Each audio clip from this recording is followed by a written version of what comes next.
Okay, so what we're going to do is we're going to do the 2-hour video, but we are going to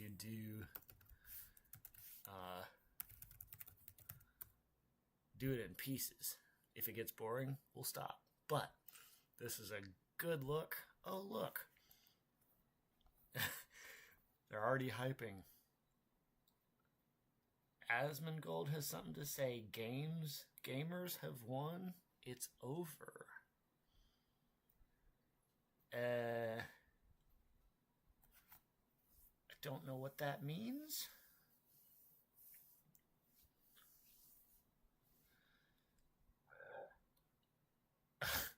All right, so let's see.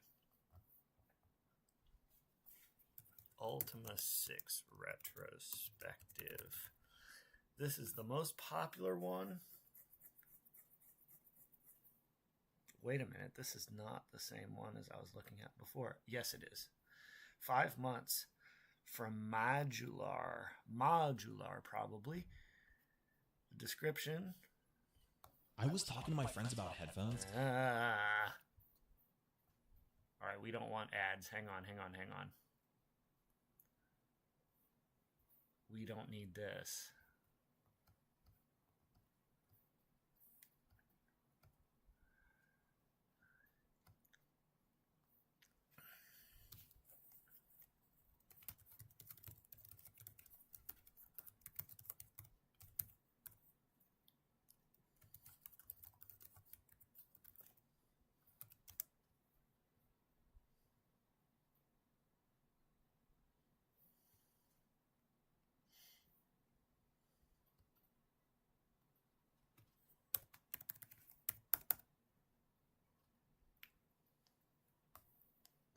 All right, passkey saved.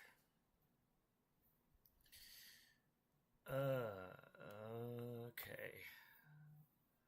Let's see. Ultima 6 Retrospective.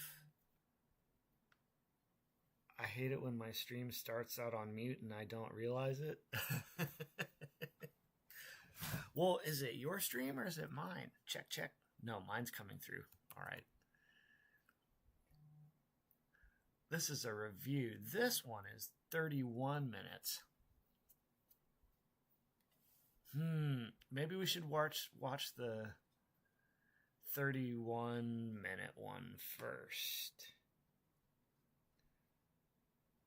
Well, yeah, you didn't notice it because usually it's my problem and not yours. Look, who's number 3 on Ultima 6 Retrospective? If you search for Ultima 6, what if you search for Ultima 6 right now? Do I come up in the top 3? I do. If you like Ultima 6, you'll like... Oh, wait, what is this? Okay. This is fine. This is 52 minutes. This is... Let's do this first. This one. It's 52. Do we want to do the 30-minute one or the 52-minute one? Or do we just want to go for the whole 2-hour one? I don't know. I'm torn. But I probably won't finish. I will not finish the 52. The 2-hour one. For sure. That is not going to happen.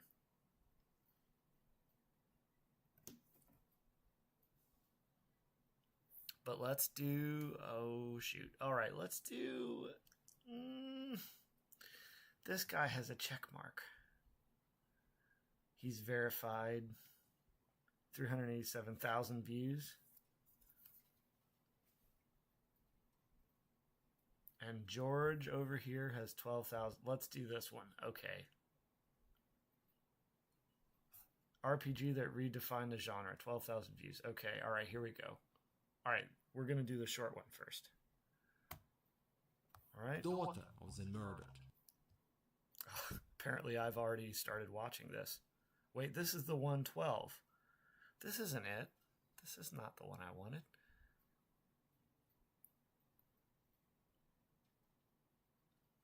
It says...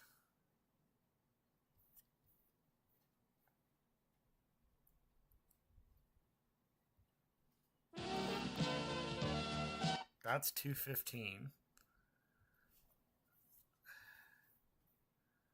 This one says, in-depth review, the RPG that redefined a generation, a genre. Master Caster. Better than some other masters. Hey, C-Money. Hey, we're gonna do oh, by the way, somebody wants to play Magic the Gathering with you, C-Money. Well, I myself have 2 master's degrees. I know that C-Money has 1 master's degree. And I know that a majority of the males are masters of their domain, so I think I know many masters. Alright, so so this one's 50. Maybe not to the same extent. Alright, so this is 51 minutes long. That says 112. Is that the... Why does this say? I don't understand. Either my weed is going to my brain.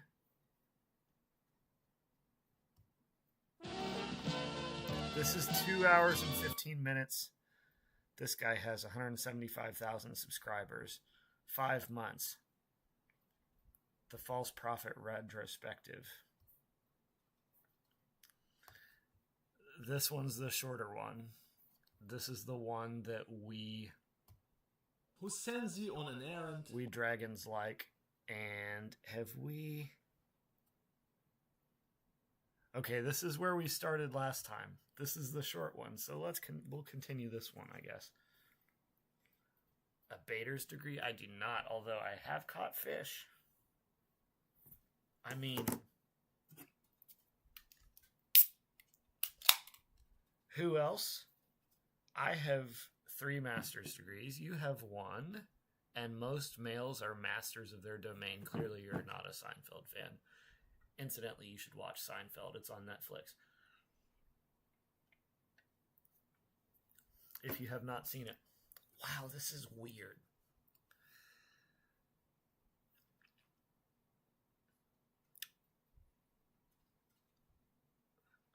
So this is one that I usually don't drink.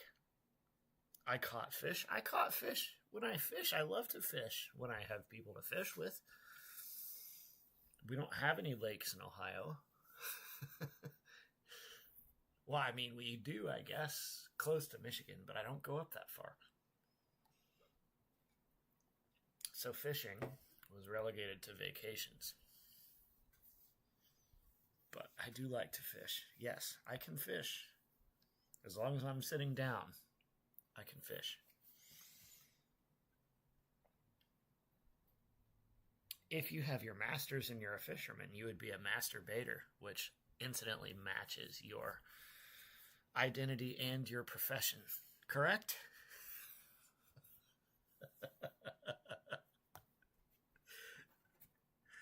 Yes. Okay, good.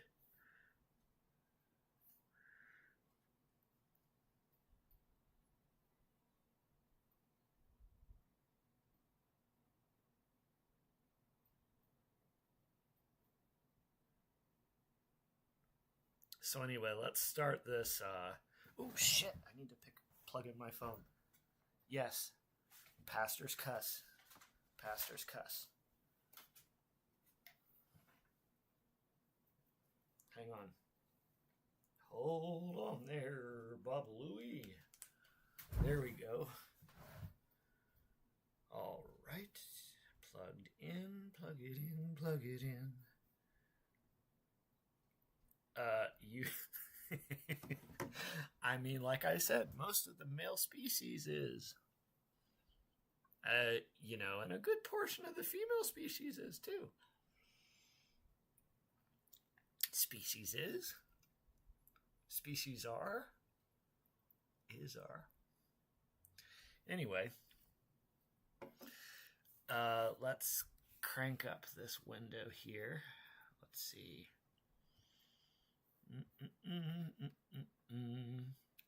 LD. LD what?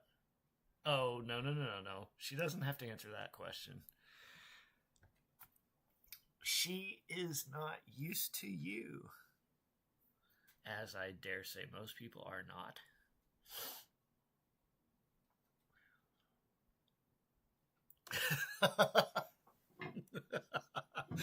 Well played. All right, let's get this window set up here. Now, massive, good behavior, right? Oh, look, he's on good behavior. Right? Nice. Good deal. Let's do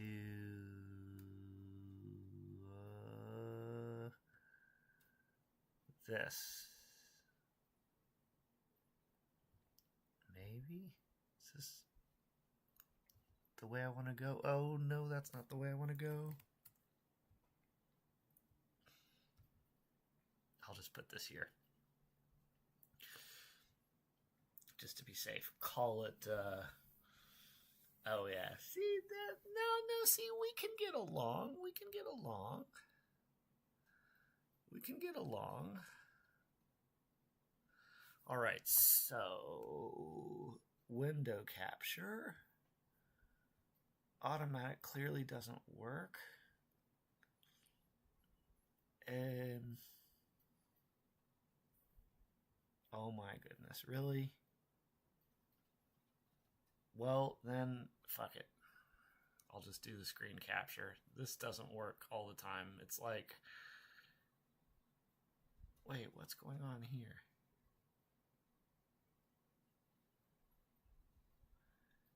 Pastor set himself up for my joke? No, I played off of your joke. I knew it was coming, and we finished it well, right? See? I haven't changed that much.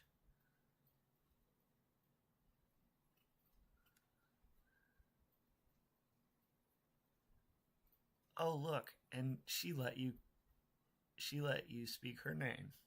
So, you're good. No, I cannot.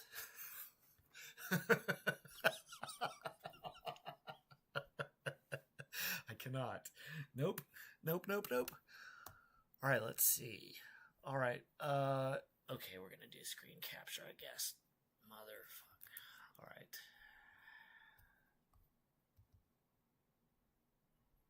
Screen capture. Screen capture.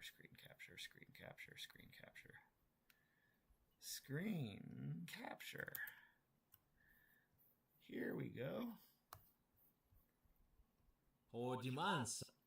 We do need subtitles. You can just kill the NPC and take the item. Or at least steal it with a pickpocket spell. Sure, it would damage your karma, but this game is rather lenient. You know what? I'm changing my mind. We're going to go to the shorter one that nobody's seen before.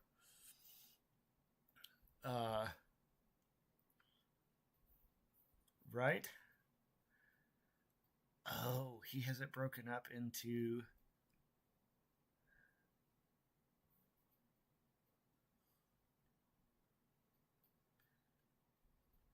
This is the one we watched. Georg the Great. Or George the Great.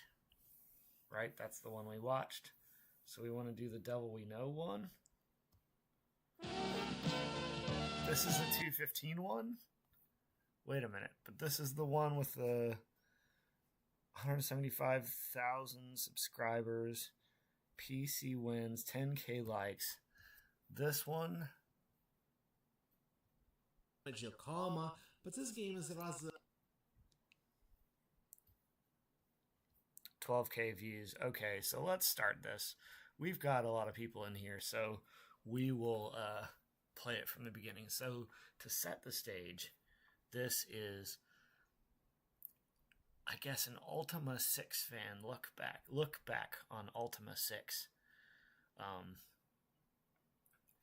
If you've played RPGs, this was among the first. I think this was one of the, maybe not the birth of the modern one. I mean, at least not what you folks would think of as modern. But, wow, Ultima 6 for Exalt playthrough. That's nice. We'll have to look at that. I hope it's not a speed run. Ultima 5, Morality, Dystopia, and Guilt. One of the bleakest settings in RPGs. Apparently, I'm going to have to play Ultima 5. I haven't played Ultima 5.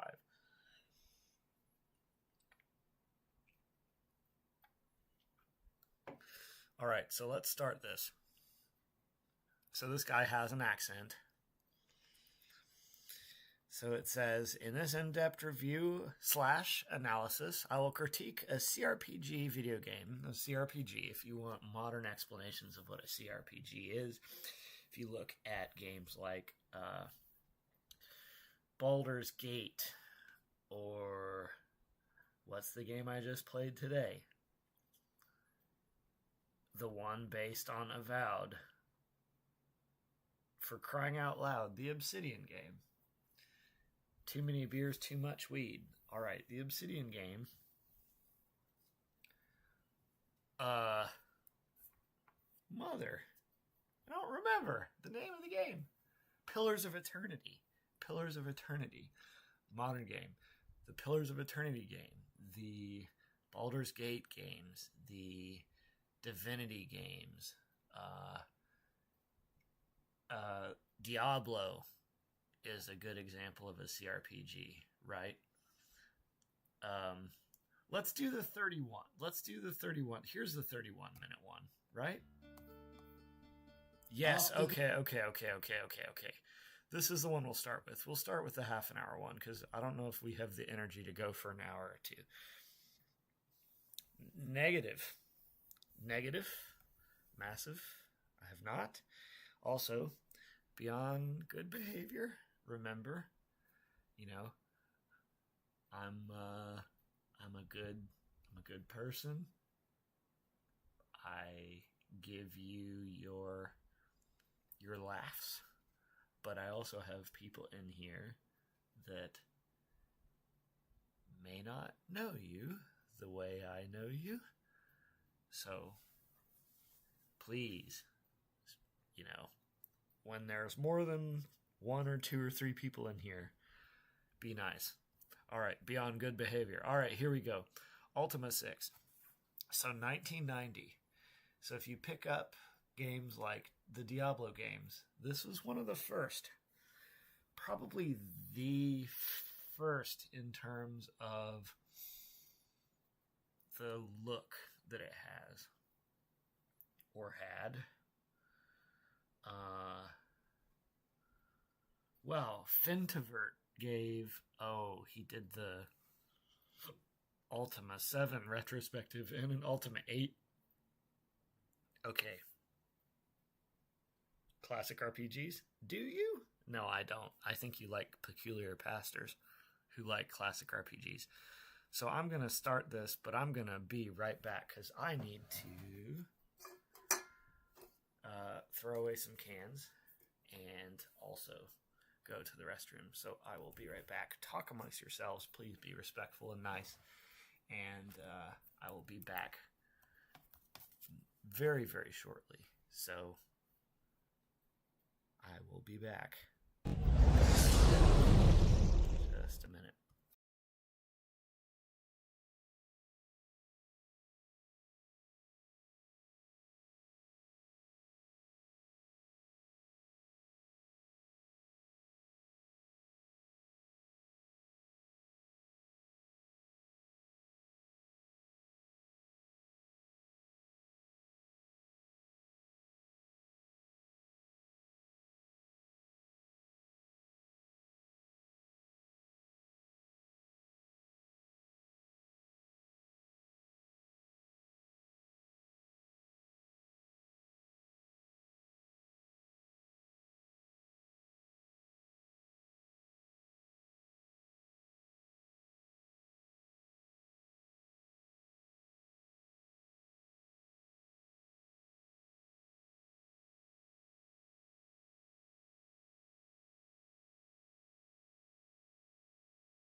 Okay. So, here we go. So he's going to review this game. 1990. Around the time that the newest technological invention, the VGA monitor, came out. Top of the line shit, right? So here we go. Tell him I love him and his bald head is impeccable. Will you let him know? Wait a minute. Oh, you guys are discussing MTG. Well, thank you, my dear, as you would say, for giving Massive his information.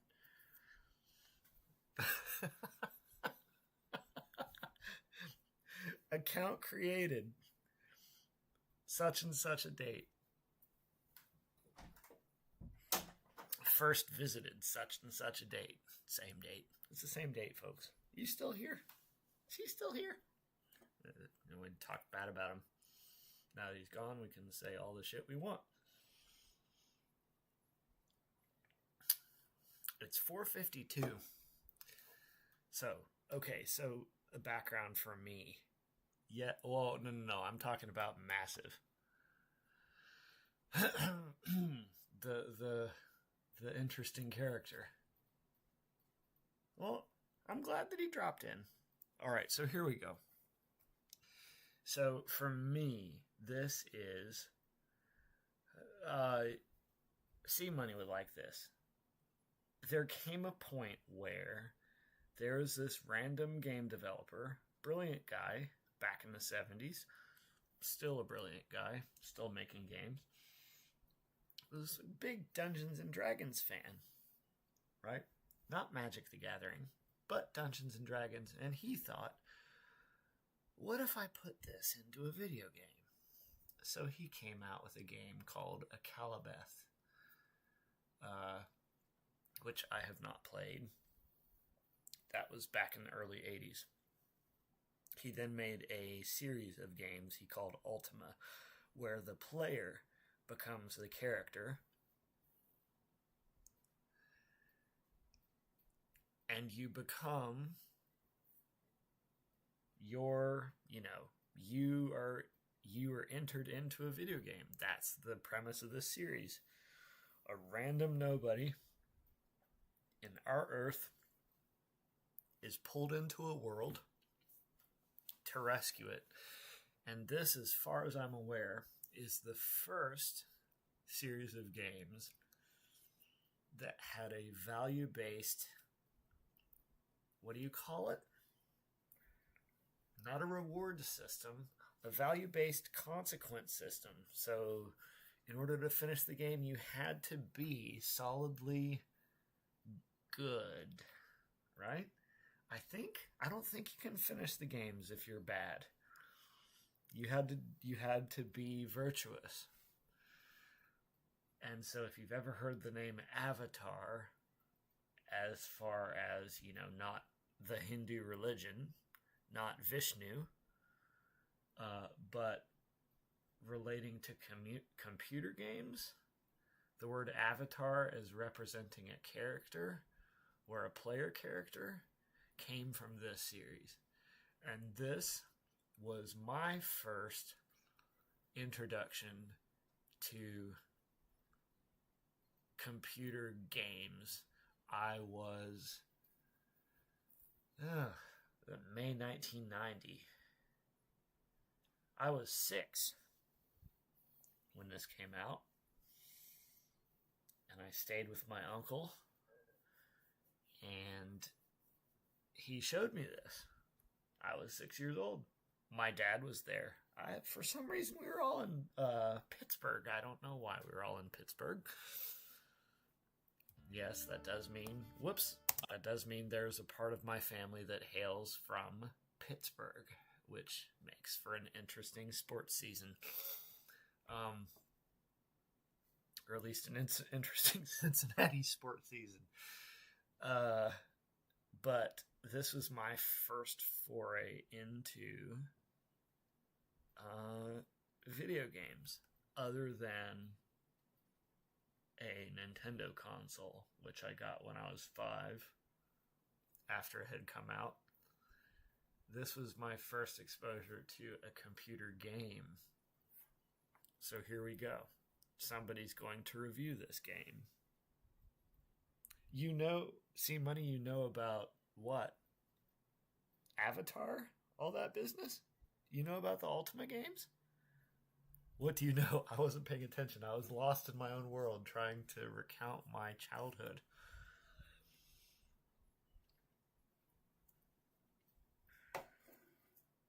Oh. What? No, not a delay. I mean, yeah, there was a delay, but I also was not paying attention. So here we go. So this guy is famous among my group of friends, right? This guy is famous among my group of friends for making a great series of videos. Oh, not this guy. The 2-hour guy. The short guy is not. So let's see what this guy has to say about my first. Well, it is my first. I remember, my uncle was reading this to me and my dad, like, upon your world, 5 seasons have passed since your triumphant homecoming from Britannia. So he was reading this. And he went, once he got to the gameplay, I was 6. He was like, "Hey, Jim, you see all that blood splatter everywhere? Wasn't that cool?" 6-year-old Jonathan's like, "Yeah, that was pretty cool, because it's my dad and my uncle."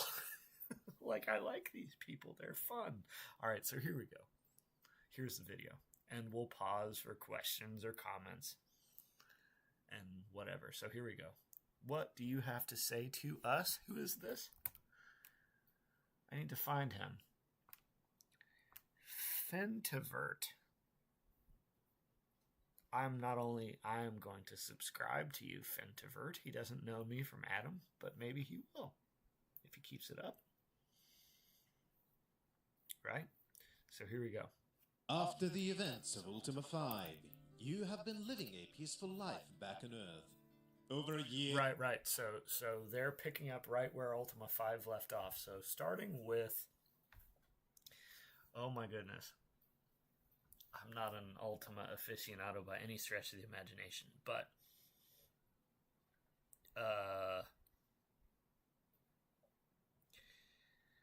I think Ultimas were divided into trilogies. You had 1, 2, 3, which was pretty much directionless.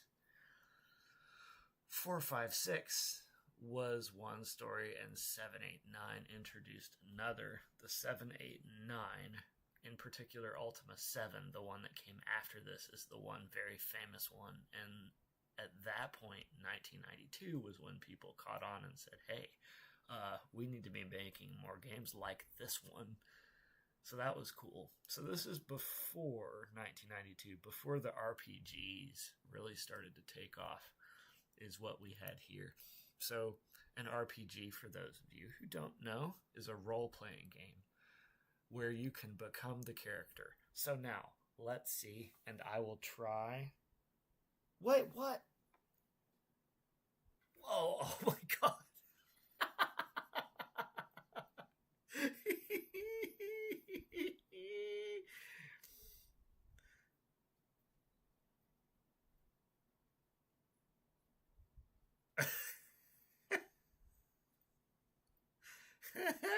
You're watching me laugh as I type this.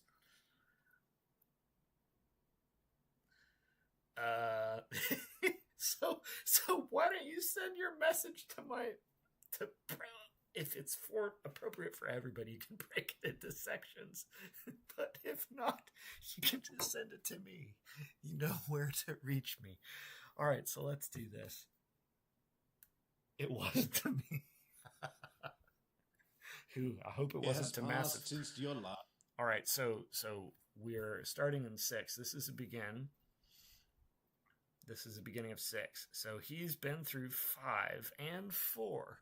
So he's to the point where this is the finale of this trilogy. He's like, "Man, When I'm sitting here on Earth and I'm not transported into this fantastical world, my life is fucking boring. That's what he's saying. So that's the game he's reviewing right now.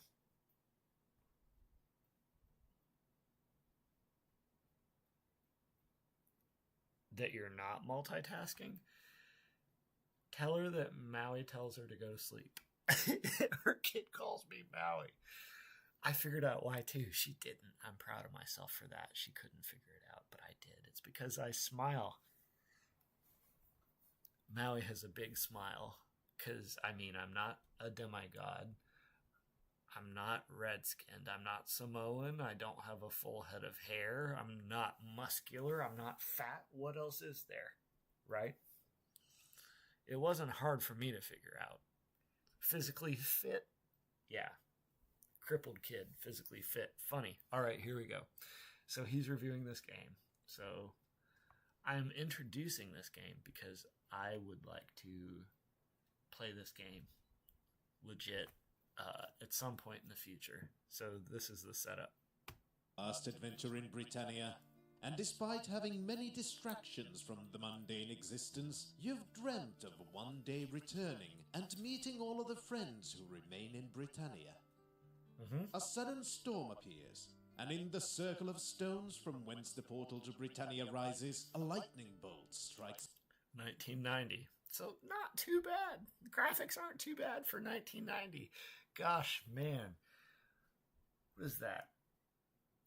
Oh my goodness gracious. 35 years ago? The ground, rushing into the storm. See, Money, what do you think? Are those good graphics for 35 years or not? You reach the stones and notice something laying in the center of the circle. You can make the It is a stone, assessment such in a as you minute. last saw in the hands of Lord British, that acted as the means of your escape from the underworld and as the tool of Lord Blackthorn's exile. As you pick up the stone, So the idea is with these, common through the series, is you have moonstones, which in this case, the orb of the moons, which open moon gates, which can teleport you to different places in the world, depending on where you put them. So, but usually they're blue. But here, they're red. Something is wrong, right?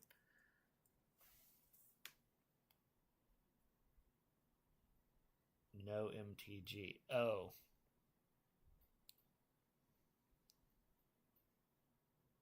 Oh, how many?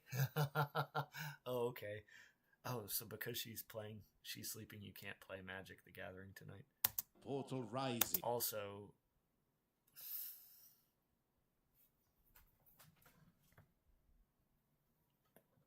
oh man, my neck cracked. Fuck. Getting old. I'm gonna have to join in on the fun, aren't I? Yes, you see those lazy eyes? Let me. I'm going to have to join in on the fun, just in case this is unclear. I'm going to join in on the fun. You see the left eye. There we go. We're good. So continuing. Is in the circle of stones. This time, though, Mother something is lovers. very different. Instead of the shimmering blue of the moon gates, this portal glows red. The portal begins to rumble and close, and you dismiss. Wait, are you trying to play Magic the Gathering? Were you trying to... How many things are you trying to do at once? So are you streaming? Yes. So you're going to put your kid to bed, watch my stream, or play Magic the Gathering? Surely you're not going to try to do two things at once tonight. Okay, good, because this is requiring a lot of effort. Hold on. All right. I'm going to mute myself. Your apprehensions. Not really. Hoping to finally see Just your watch friends the video. again, you enter the portal. Ultima 6, The False Prophet, released 2 years after Ultima 5, immediately aims to hook you with this cliffhanger. Why is the portal red? Did you end up in Britannia? The only way to find out? Start the game. Click the introduction. There are once more 2 ways to begin. For the new player, create you the can character. create a character as you've done before. This works basically the same as in the previous 2 games. First, you choose a name and the sex of your character, the latter of which only seems to affect which character portraits you can choose from. Then you enter a scene with the fortune teller once more as a flashback Gypsy. for the events of Ultima 4 and Look. answer questions about... Look, folks. 1990. Hand-drawn. I mean, that's not too terrible. Right? I remember when she used to telling me she couldn't because of the wee chilled poor sleep. No. We're scheduling, do you want to have a Magic the Gathering stream? All three of you? I'll be right back. You think that over. We that might be a fun thing to do. If you're not camera shy. That's possible. I know C Money's not camera shy. Well, I think he is camera shy. But he does well. I'm not sure about LD, though. I'll be right back.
So, we're going to continue. So, what do we have? My basement has just one sitting in the middle of the room. 2 sorts of my job is being on camera. Oh, I forgot about that. Because you do live sessions. I was thinking just back to just considering what we'd done on our stream so far. You know, Jason was camera shy. I think he does really well, actually. I'm clearly not camera shy, but it took me before I started doing stuff with Jason, I had been doing stuff with cameras before, but used to be super nervous. All right, well, here we go. So basically, your morality that decides your character. Oh, okay, this is important. So basically, we have a CRPG, this top-down, turn-based role-playing game with consequential actions, like the things you do matter, at least to some extent. And this is where the term avatar came from, as far as PC games were concerned, because the avatar was you, right? So this was your avatar, your character, your representation of yourself in this world. That's where this word came from. So let's go back. So this gypsy woman, you wake up and there's this fortune teller, a gypsy. Actually, all the Ultima people call it gypsy, but gypsy doesn't carry the same connotation as it did in the 1990s. So yeah, let's just call her a fortune teller. Fortune teller. But it is called gypsy. At last thou hast come to fulfill thy destiny. Thy destiny.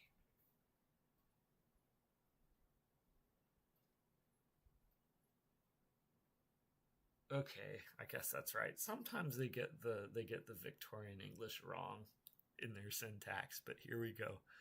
All right, here we go. So you run into this, you walk into this portal, you see this gypsy lady, and here we go. For and answer questions about your morality that decides your character class. The scene has been slightly changed to make it visually striking, as at this time the game has capacity for more animations and supports a 256 color VGA palette. As such, the fortune teller is now animated and mixes a totally safe drink mixed from liquids that correspond to the virtues, each in the specific color of the virtue. So basically, when you pick, this is a situation. Consider it. Thou hast been prohibited by thy absent lord from joining thy friends in a close-pitched battle. Dost thou A, refrain, so thou mayest honestly claim obedience, or B, show valor and aid thine comrades. See, it's not perfect, folks. Knowing thou may deny it later. So if you pick one, you get one sort of point, and if you pick another, you get another sort of point. So this one probably would do, like, that would have to do with intellect, with the frame, or the valor. That would give you maybe a strength point, right? So you get your attribute points by the answer that you provide in the questions. So here we go. After answering the questions, you drink the liquid and pass out, entering Britannia to begin Ultima 4. Of course, this part is skipped with a few lines of text, basically saying, play the previous 2 games. Now see, okay, so that's flashing back to Ultima 4. I haven't played Ultima 4. Okay, so now I see what he was doing there anyway. But I haven't played Ultima 4, not for a long, long time, and I didn't finish it. So, yes, so that's a flashback. So you have the Ultima 4 gypsy scene, and then here, that's Ultima 5, 4 and 5, and here you wake up. Here we go.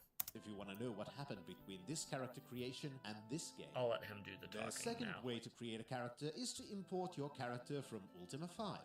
This time, This was revolutionary, though. You could transfer your character from the previous game.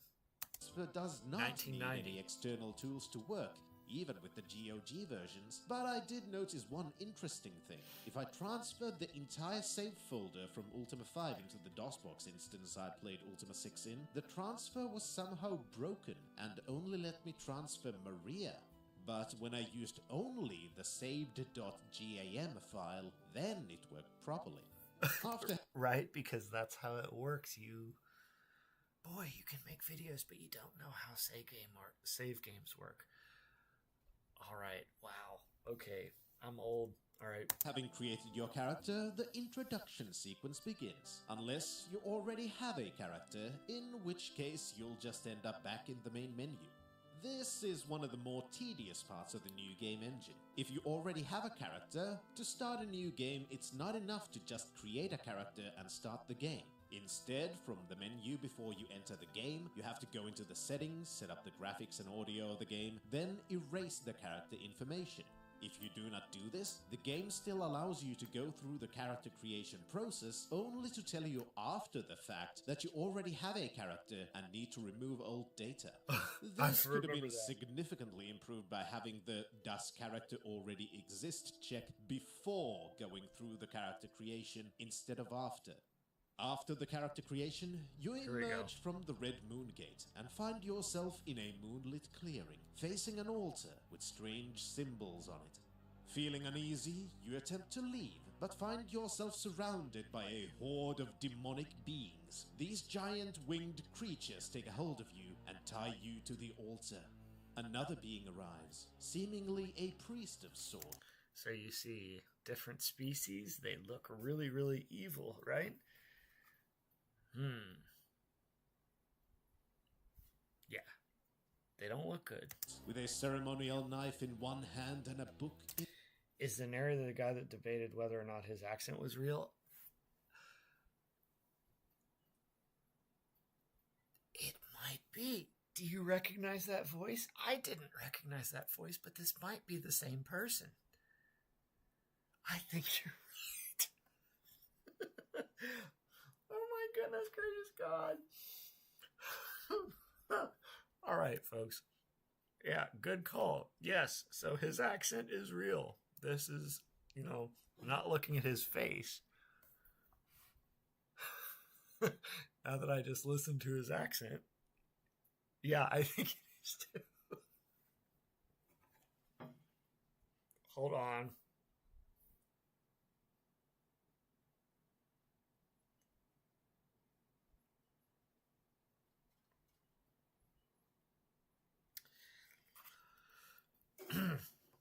All right, so yes, so this guy loves his Ultima games. He's made many videos apparently. This would be a good introduction. All right. In another, I think at least one person watching now gives a shit. Here we go. whatever these creatures are, it is clear they intended to kill you. Believing this to be inevitable, you close your eyes. A scream of death accompanies a splatter of blood. Neither He's reworking his own dialogue. That's pretty darn good. of them yours. Another moon gate has risen, and from there your old friends have emerged. The priest beast has been shot, and in the chaos your friends hold the monsters at bay and rescue you from your predicament. As the four of you These are your companions from the previous games that you've played. Whoop. Yeah, okay. retreat through the moon gate, you also take with you the book the priest was holding. Perhaps it will have answers to explain this predicament you found yourself in. You manage to escape the horde of creatures just before the moon gate closes again and find yourself in the throne room of Lord British. Unfortunately, 3 of these creatures were fast and brave enough to follow you. This thrusts you quickly into what you could call a tutorial. Now, does this look familiar, albeit very, very old? Here we go. Fight, during which you will likely be extremely confused, especially if you've never played any of the previous games or spent time reading the manual and getting familiar with all the commands beforehand. Exactly. There is one negative thing about this introduction segment though. The 256 color VGA graphics support animated introduction segments, and they are nice, but that also means that making them represent player choices would have been a lot more work. And as such, regardless of your character, the animations always represent the avatar as a brown-haired male. Yeah, that's right. Compared to the previous games, some things are familiar. The party window is at the top right, and the moon phases and the approximate time of day display is at the top. The text parser window is at the bottom right. The date has been moved to be with the wind display at the bottom of the game window. Below this is a new feature. The command bar is used to control the game with a mouse and can be used as a replacement to the more traditional keyboard controls. Yeah, this is nice, but even then, even with the mouse, I still preferred the arrows to move the character, but that's just me. Still available. As you fight the 3 creatures, now known to be gargoyles, thanks to the text parser, there are some changes that are evident. First off, the combat scene is playing out in the throne room of... see? That's where my uncle would say, you see that blood splatter everywhere? To 6-year-old Jonathan? My dad's like, cool. And I'm like, yeah. That's probably how I got started on violence. All right. Lord British in the game world, instead of being in a separate combat screen. Second, you can now move diagonally, which gives even more freedom to the player movement. And third, before the default, controller, you only control the avatar, and the rest of the party acts independently. This can be changed though, by examining your characters more closely. By clicking a character in the party window or using one of the function keys, you can enter a more detailed view of the stats of the character. From this screen, you can also view the equipment and the inventory of each character. As once more, each character has their own inventory and their own maximum amount they can equip and carry, both of which are clearly marked in the inventory screen. Yeah, so if he's not really British, he's perfect in his acting. So I'll leave that up to the other person to decide. Inventory segment, you can also find the combat behavior setting for each character. For the avatar, this setting is locked in the command mode. But for every other character, you can choose whether you want to control them manually or if you want them to act on their own, for which there are several different behavior settings you can choose from. Using these settings, the player can choose for themselves how active of a role they want in the combat segments of the game. After the battle, you can turn off the combat mode, which will allow you to move the entire party at once, regardless of the combat behavior settings. Looting corpses has been revamped quite a bit. In the previous games, you had to wait for a chest to drop, which you could then loot. But now you can use the look command to examine all the corpses for potential loot and equipment. Perhaps Yeah, so that's interesting. Okay. Perhaps the best way to do so is to choose whichever character you want to take things into their inventory and set them into solo mode by pressing the appropriate number button. There we go. This sets the rest of the party into a passive mode and allows you to move only the chosen character, preventing the rest of the party from getting in your way or accidentally stumbling into traps or such. As you examine the lootable corpses, they drop all of the items on the ground, which you need to pick up one at a time. If for any reason you don't want to take all of the items and something you want is at the bottom of the pile of lootable objects, you can use the move function to move the object at the top away from the pile without having to pick them up and then later drop them from your inventory. It is also possible to pick up the corpses, which can be useful if a party member dies and you need them resurrected. Or if, for example, someone annoys you enough and you want to shove their dead corpse into somebody's chest as a nice little surprise.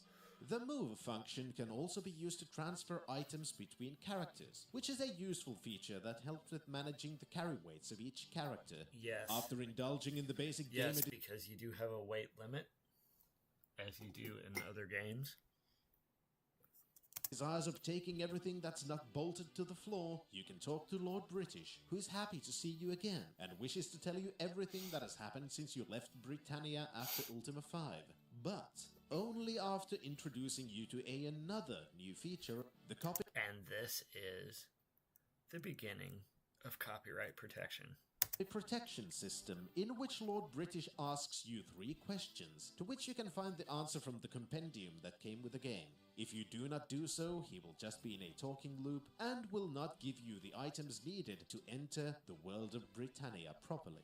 After answering the questionnaire correctly, he finally explains to you the current situation.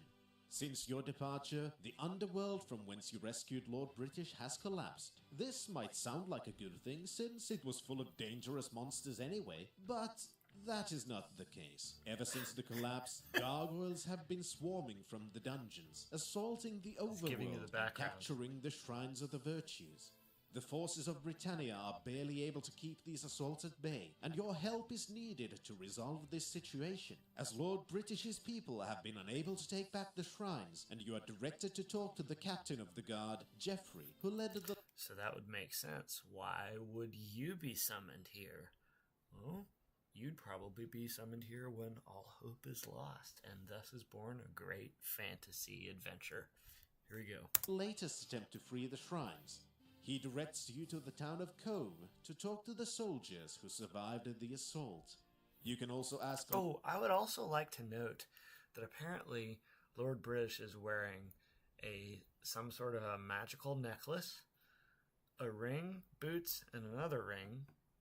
That would be a poison resistance ring. And I don't remember what that one is. But he's not wearing any clothes. So, thank you for, painting clothes on him. Lord British about the black stone you have, as it is identical to the one he used at the end of Ultima 5. He tells you it is called the Orb of the Moons, and when used correctly, it can open moon gates. To open one of these gates, you merely drop the stone to a location around you, and depending on the relative position between you and the stone, a gate to a specific location will open. Unfortunately, Lord British cannot tell you which positions open gates to which locations, and you must experiment yourself to learn the mysteries of the orb. It's not that hard. I think it's a 3x3x3 grid. So you have 9 locations you can go to. Or maybe even, maybe multiply that by 3. As he is not... Yeah, you probably multiply that by 3. But it doesn't explain, so you do have to experiment. Within a mirror this time, Lord British also informs you that he returns to his role as a healer for this game, making his castle a good base of operations once more. Other ways to heal also return, including spells, healers in several towns, and camping. Camping works somewhat similarly as previously, and you choose the amount of time to rest and someone to stand on guard in case any That's interesting because if you rest, you also have to eat. He's probably going to go into that. enemies wander close to ambush the party. To gain benefits from resting, the party members need food in their inventory. This feature retains the use of food in the game while not being a constantly depleting resource that results in almost immediate death.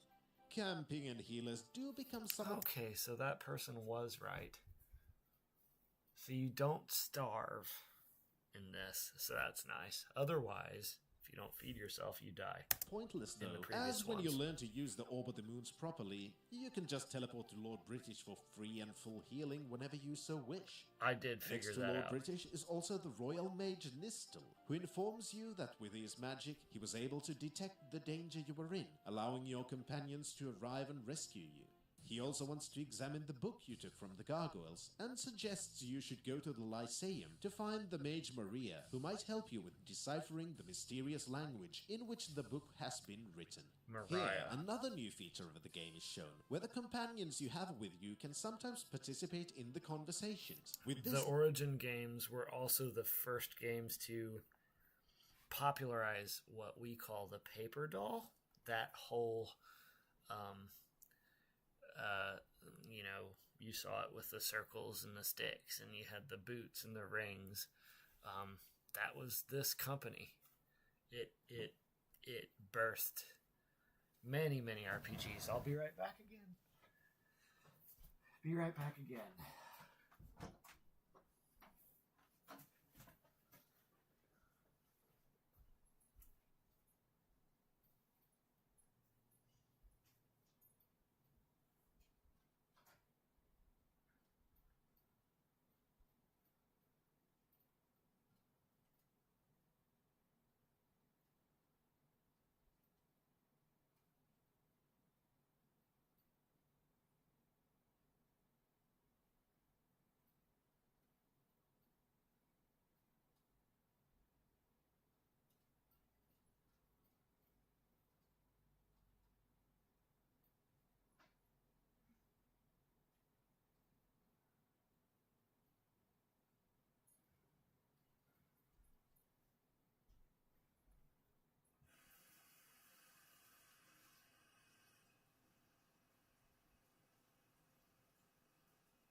Oh.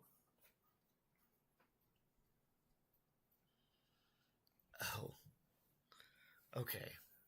Back at it again. So, wow. My friend came and fixed my door, but he sure did move the... Oh. Yeah, okay. Anyway. Moving along. new feature, your companions will get even more of a personality than they began to get in Ultima 5, and they are now more than just characters to use in combat. Right. During these conversations, the game also introduces a clue highlight feature, where certain keywords are written in a different color from the rest, denoting that these words are very important.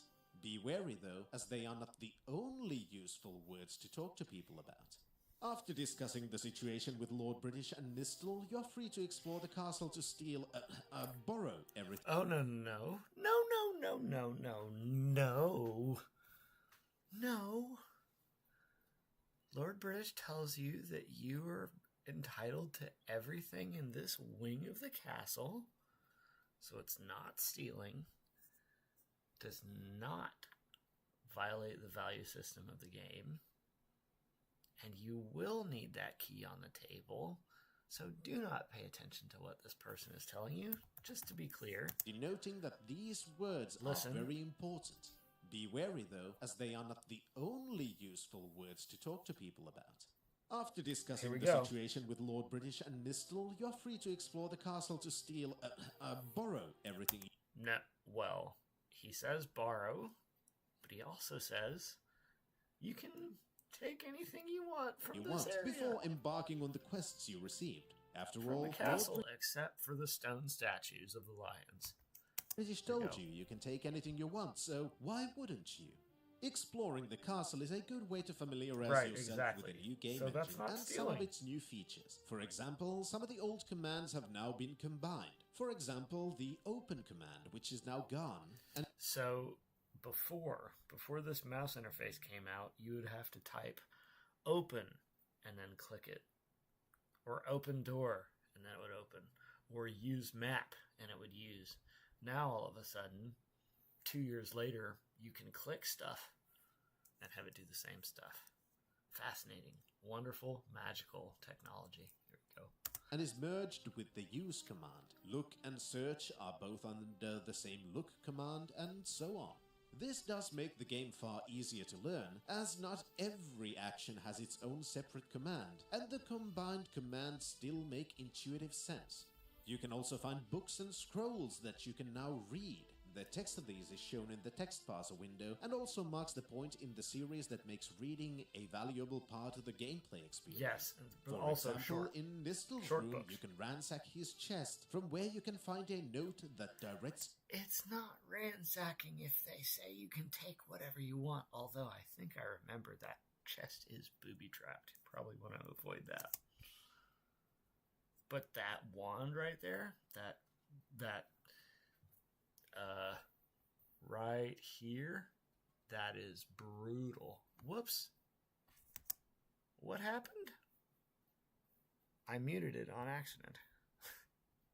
Alright, here we go again. And so on. This does make the game far easier to learn, as not every action has its own separate command, and the combined commands still make intuitive sense. You can also find books and scrolls that you can now read. The text of these is shown in the text parser window and also marks the point in the series that makes reading a valuable part of the gameplay experience. A little bit less graphic, less violent. For example, in Nistel's room, you can ransack his chest, from where you can find a note that directs you to the Serpent's Hold. Of course, not all books are useful or important in any significant way, but act as a way to make the world of Britannia seem just a little bit more alive. From your own room, you can find more equipment, food, and your spellbook. From the chest, you can also find 2 bags full of magical reagents. These are once more used for spellcasting, but this time you just need to have enough reagents to cast a spell instead of having... Well, this doesn't, but I mean, this would be something you would be able to play when you were like, I don't know, 12 or 13 or 14 maybe, and not be too terribly put off, right? Is that what you're saying? So, yeah, we'll have fun with this. Having to mix the spells beforehand. But, unlike the previous 2 games, Well. Oh. That's good. I thought you said my streams took some getting used to it first. Violence? I didn't force you to watch corporal harm videos. Alright, hang on. Let's finish this. Spells are not available from the beginning, but you need to learn spells from other people. Most often, this means you need to purchase the knowledge of a spell from someone else, but some spells are only found through a quest, such as the Armageddon spell, which gives you the option to completely exterminate all life in Britannia. Including your own. Do not cast it. Spells are also linked to a specific spellbook, which means... At least that's what I remember. Maybe that's not true. Maybe you can walk around and see everything dead. No, I think it just says, like, you know, you accidentally cast the spell. The game is over now. Each book you find is a valuable asset. The bags are also a new feature which allows you to better manage the inventories of your characters. In Ultima 3, the separate character inventories were a pain to manage, and with the new graphical interface, this could still be extremely annoying. But being able to find containers you can use to organize your inventory makes the inventory management much less annoying. As you exit the castle of Lord British, you're free to explore the rest of the world. This too has seen a rather massive change, as now the world is basically completely open. No more are the castles or towns their own separate maps, but they are part of the world. And so, consequently, there is no mini-map. So, with this game, you actually got a cloth map that you can do. And you Of course, well, he's going to explain this. I just heard him. But, like, I mean, you can go on the internet and get everything. But back then, there was no internet, folks. Isn't that amazing? Isn't that amazing? You had a box with a game with discs in it, because there were no CDs.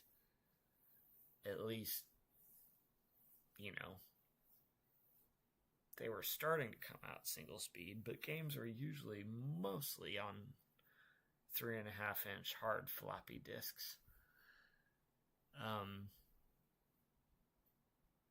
And then, yeah, no internet, no hint books. You did it yourself. Figured it out on your own. I miss those days. Actually, no, I don't, because I went insane and I got angry. Or are the castles or towns their own separate maps, but they are part of the world map, and you can... Yes, I know, at first, yes, but not anymore. But this game you could have handled, right? That's what I'm wondering. Would the splatter of blood that I showed you here bothered you back then? Because otherwise, damn, I've done my work. All right, here we go. Finishing this. Move from one place to another seamlessly. The towns of Britain are once more full of different kinds of stores in which you can buy and sell many necessities for your travels. This time the variety of stores has been significantly increased, which from a world-building perspective is a great feature. The interface for buying and selling has remained virtually the same, and all transactions are handled through the dialogue interface. This does have one rather major downside though. Just like in Ultima 3, where each character had their own money and inventory, that applies in Ultima 6 as well, which does add somewhat to the tedium of managing loot. But but you know what, though? You'd have to tell that. You'd say, hey man, could I have $3 so we can get this? Oh, some say tedious, I say realistic. Negative is that when selling items, the interface looks at all the applicable gear the character has, which includes everything they have equipped, creating a situation where you can accidentally sell something your character was wearing. That is Thankfully, true. though, the saving feature has been improved. Maybe that's why Lord British was naked at the beginning. He accidentally used his own game. As well. Just as in the previous game, you can save your game basically everywhere, but this time there's also a button combination for loading the game without having to first exit the game. Trying to liberate the nearest shrine will put you against a group of gargoyle warriors defending the So this is the first, so they didn't say you're not paying attention, but you have to liberate the shrines. The shrines have been taken over by gargoyles. They're capturing these stones. They've got these magical fields around these moonstones, right? So you kill the gargoyles, and then you have to find a rune to deactivate the force field around the moonstone so that you can take the moonstone. And then the moonstones serve a purpose at the end. I think the more moonstones you have, the easier it is, but I'm not sure. I don't remember. If we had a dragon on here. Yeah. This would have been a good starting point. Maybe I should ease you into things. Do you think that would be a better idea? shrine, whom can be dispatched with moderate difficulty. Still, this is not enough, and the shrine has been disabled by a magical field. Once more, yeah, that big bastard is a son of a bitch. the runes of the virtues must be found, and the mantras of the virtues learned. Clues for these can be gotten from the leaders of each of the major settlements, and Right. many of them can be considered a small quest. These quests tend to make the player get more familiar with the inhabitants of each settlement, while also being thematically linked to the virtue the settlement represents. For example, gaining the Rune of Humility requires you to find the most humble inhabitant of New Baginsia, which leads you to talk to the people to learn more about them to find the person you're looking for. You can also learn the mantras by talking to the people in the settlement. Yeah, so everybody you talk to, they have those things, remember, in the red letters that indicates a conversation that you can have or a conversation branch that you can have. So that actually is really fun. But again, when you made these games, you didn't have journal trackers. No journal, right? You had to keep these yourself. This is why it just missed me. I was not good at these games which required notes. Galara Dragon, who I haunt on occasion, whose channel I haunt on occasion. She's a little bit older than me, just a little, not too much. But she loved that stuff. She loved that writing stuff down, taking notes. We didn't have any of that. There was no internet here, folks. Just saying. But this part you can skip if you already know the mantras from the previous games. This is one of the features of the series I find fantastic. Much of the games is about knowledge. If you already have the information you need, you can skip what in the first playthrough is the vast majority of the game. This, to me, shows how well the worlds of the games have been built. All of the runes, for example, are where they are from the very beginning, and often actually getting those runes is the easy part, as they are usually just lying around somewhere. But the real journey is not the getting of the rune, it's learning more about the world so you know where to look. Finding one of the runes also introduces another feature, and one of my favorite companions in the entire series. The Rune of Valor has been taken away by a rat into a small... Favorite companions? I mean, yeah, but look. Hit points, right? We know what hit points are. Health points? Hit points? Whatever you want to call them. Originally, they were hit points, ladies and gentlemen. How many hits can you take before you die? Hit points. So, 150. That's because he imported from the other games. I can do this.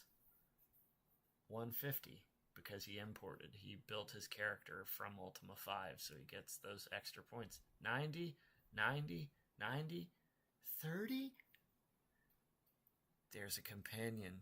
You require her to get a rune. She is third of the strength of an ordinary character, which can mean that one hit can do her in, which is very, very sad. Who would kill a mouse that was just trying to help? Somehow you must recover it. Unfortunately, humans are just too large to fit into a small hole.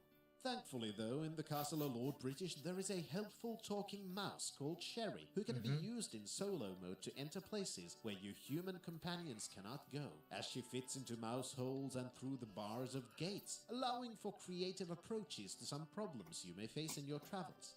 Liberating the shrines is not only an important part in defeating the onslaught of the Gargoyle Menace, but serves as a very important function in the game.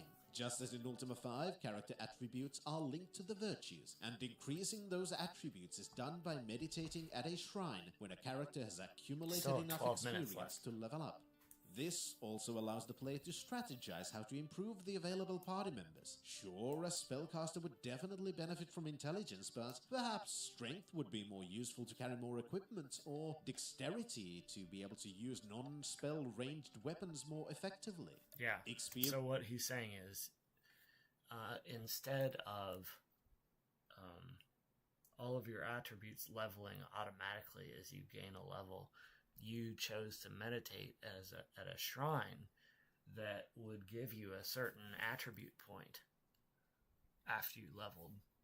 So instead of like 15 or 10 or 15 or 20 or 30 if it's a huge game, points for each one, you have 7 points to distribute. You're going to be a lot more careful if you only have 7 points, right? So that's kind of fun. Experience gain works identically to the previous game, where only the character that strikes the final blow to an enemy gains experience, requiring... Oh, that sucks. Oh, that's right. Okay. Whoa. I didn't even know that. Let's hear that again. Weapons more effectively. Experience gain works identically to the previous game, where only the character that strikes the final blow to an enemy gains experience. That sucks. Requiring some creative fighting to somewhat evenly level up the party. That's right. I never knew that. Dying as well is similar to Ultima 5. Upon death of the Avatar, the party is resurrected at the castle of Lord British with a... Right, that means so you wanted to protect your person at all costs. Because you're the first person to go down. That's it. A hefty experience point penalty dependent on the karma of your party. This makes death a liberate. 12-year-old Jonathan did not know that.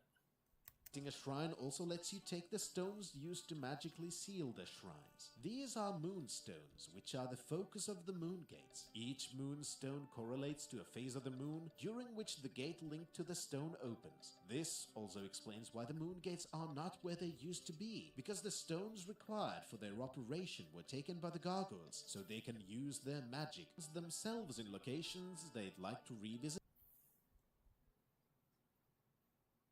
I didn't know that either.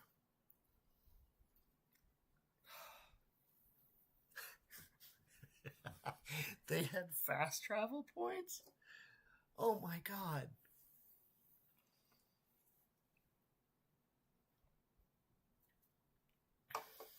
Why didn't you tell me?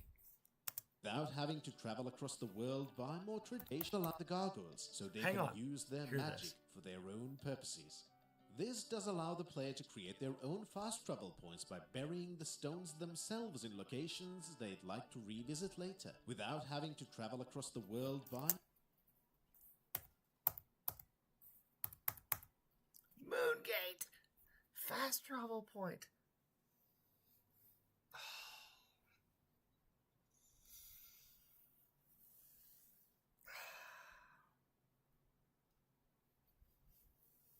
Man, that would have made it a lot easier.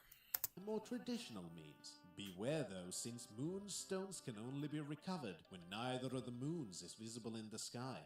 After having liberated the shrines, it is time to follow up on the second line of investigation given to you at the very beginning, learning more about the book your party took from the gargoyles. Is this gonna spoil the entire game, though?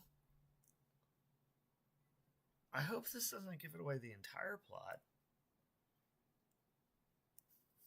It's moving quite through it. In Lyceum, you find out that the book cannot be translated without a silver tablet containing the necessary information to read the language within. Unfortunately, the tablet was broken in half by a band of pirates, and a large portion of the tablet is missing. This takes the party on a treasure hunt around the world, looking for pieces of a map. I wonder if somebody recreated Ultima 6 with a journal that tracked your progress and gave you hints and stuff and told you where to go, how long it would take to beat. That shows the location. Hey, somebody should do it. Modernize this game. That would be fun. That'd be real fun. Of the other part of the tablet. Traveling across the world requires the player to once more sail on a ship to reach places outside of the Moongate network. To use a ship, the party needs to purchase the deed to one first, as stealing ships is not possible. Sailing is basically the same as moving on foot, and the wind system doesn't seem to affect sailing in any significant way anymore. Horses are also available for purchase, but sailing in basically there's something about it because look at the currents, right? Moving on foot. And the wind system I see differences. Doesn't seem to affect sailing in any significant...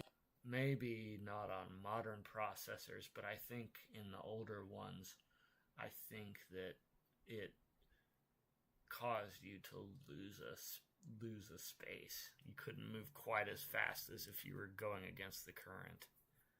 Right? I think that was the difference. Way anymore. Horses are also available for purchase, but as in the previous games, I've found little practical use for them and merely find them a curiosity. There are also rafts and skiffs. These work almost identically to their predecessor, but another quite brilliant feature has been added to them. As long as a character has enough weight free in their inventory, they can just pick up a skiff and carry it in their inventory, so they can be used to pass. I didn't know that either as a 12-year-old. By the way, this came out when I was 6, but I played it when I was 12, and I was still too dumb. Obstacles not only in the overworld, but in the peril-filled dungeons of Britannia. And the player needs to explore these dungeons once more, as some of the map pieces can only be found deep within these locations. The dungeons as well have now changed massively from all of the previous games, as the first-person dungeon crawling is now gone. Instead, they are also played out in the same view as the rest of the game. This does allow the dungeons to be more complex, as the first-person exploration was based on a very strict grid system with relatively little variability, with the exception of encounter rooms that were played in the combat interface, where the rooms could be quite detailed with puzzles and environmental details. That's right. After finding the map pieces, you still need to read the map. And this, I think, was cleverly done, as it uses the new engine of the game well to its advantage. You need to place the map pieces on the ground in order, lining up the sprites on the map pieces, all of which combine to a map that shows the location of the missing half of the silver tablet. Now, with the ability to translate the book taken from the gargoyles, you find out what the... Yeah, okay, so we're gonna stop there on that one. It is walking you through the entire game. Retrospective. Yeah, okay. Well, they made it way easier. I wonder, can I find a time to beat? Time to beat Ultima 6? Do they have that? If you just play casually, not 59 hours. That's really long. 59 hours maybe, if, you know, I guess you have to time yourself. You can't. Nah, it's fine. Oh, Fandom Inc. Alright. I will be right back again. Maybe, what should we do? Should I go to bed or should we do something, folks? What do we want to do? Think about it. Talk amongst yourselves if any of you are paying attention. I'll be right back.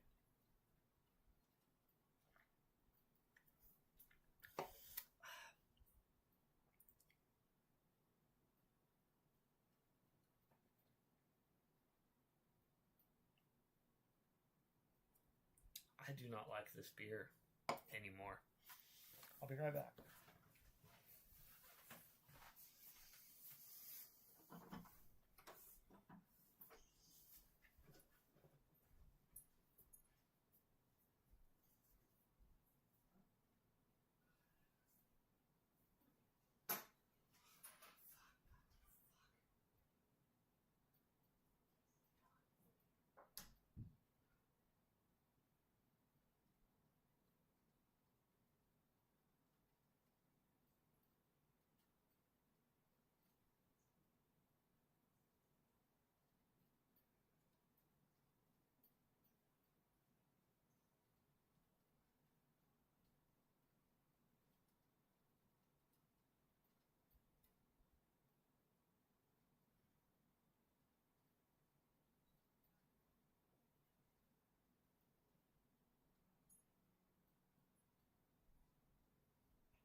Anyway, who is still here? And are you intrigued by this old game? I wonder if there's anything else I can show you. Let's do... I have so many ideas. What do you want to do now? Do something or go to bed? No. Well, what I wanted to do was do something or watch another Cobra Kai episode before I go to bed, is what I was going to say.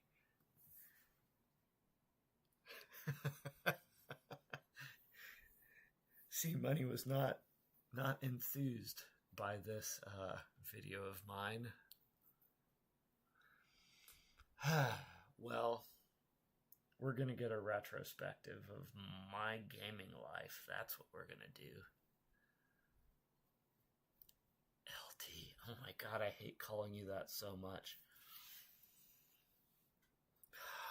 It just sounds so bad coming from my mouth and feels bad. She, the lady, the underscore lady, peculiar underscore girlfriend, the underscore pretty one. I don't give a shit. Pick something. Is it not that hard? Anyway.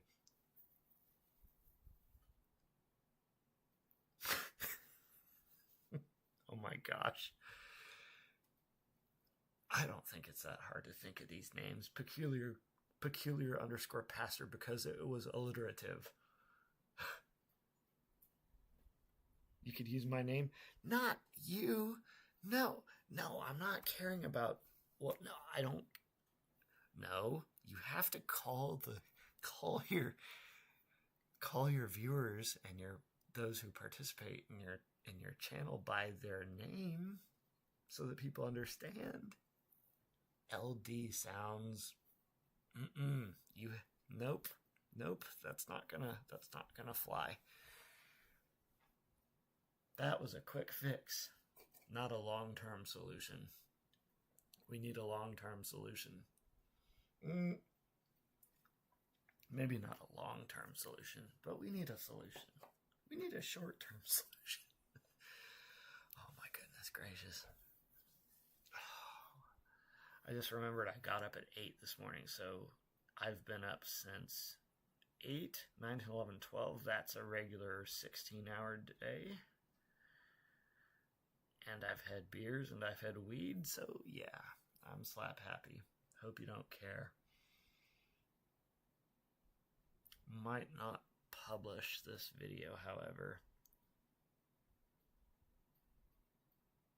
Stream etiquette? Yes, stream etiquette. Audience would not be able to follow that. Plus, it just sounds...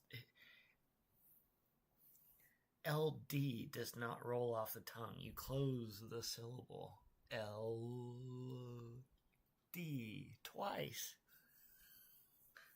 Not cool.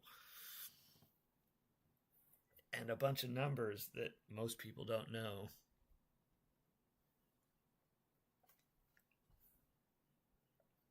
You could make it a Methodist hymn and call it Love Divine, as in Love Divine, all love's excelling. You could say, if you're an Oblivion person, you could call it Lord Dagon. Who knows what LD is? Goodness gracious me.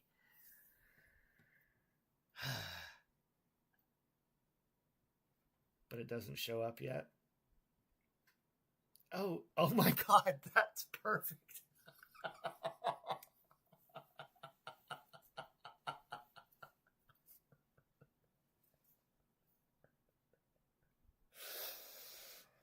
Oh my goodness gracious. Am I red? It doesn't on mine. Oh, it went away. I saw it for a second.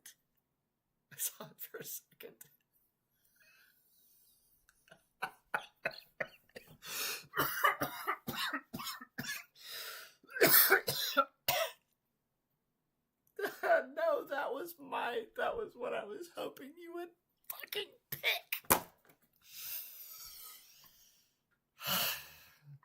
Sorry, folks. I thought of that 3 days ago. When you said what my name should be.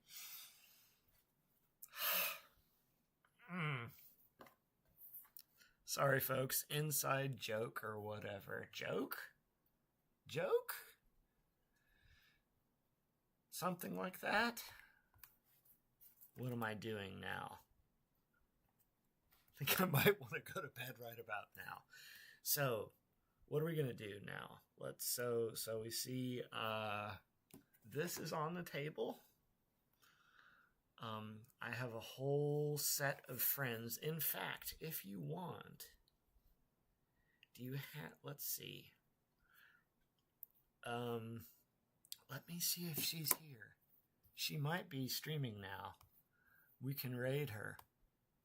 She found me. Okay, I have to tell a story.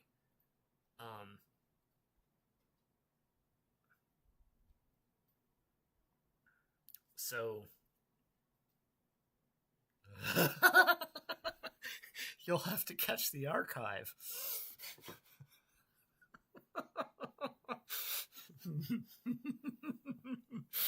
No, I'm going to call you after I hit the X button. Is that okay? Is it too late? Anyway, what was I saying? I don't even really remember what I was saying. I'm going to go back and find it out. So what are we going to do? We're going to do this for sure. We have the Dragon Age series going. There are 4, right? 4 Dragon Age games. I did the first, second, and we are now on the 3rd one. We started that. We're starting this. Ultima 6. Pillars of Eternity is going on because they are from Obsidian. And there will also be old other games that I love, that I want to show, that people have been asking me to play, that I haven't played yet. But I need to go because I am giddy and happy and drunk and high. Oh, not too late. Okay, good. All right, so folks, this is an awful scene. Hide the window capture. Hide the screen capture. Yeah, much better. I will be back tomorrow evening at some point, and we'll figure out what we're going to do next. But it's going to be fun. So thanks for... Oh my gosh.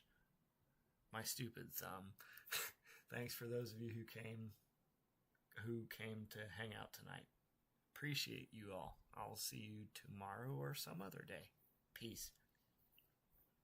And I need to hit that exit button. The bar is blocking the exit button.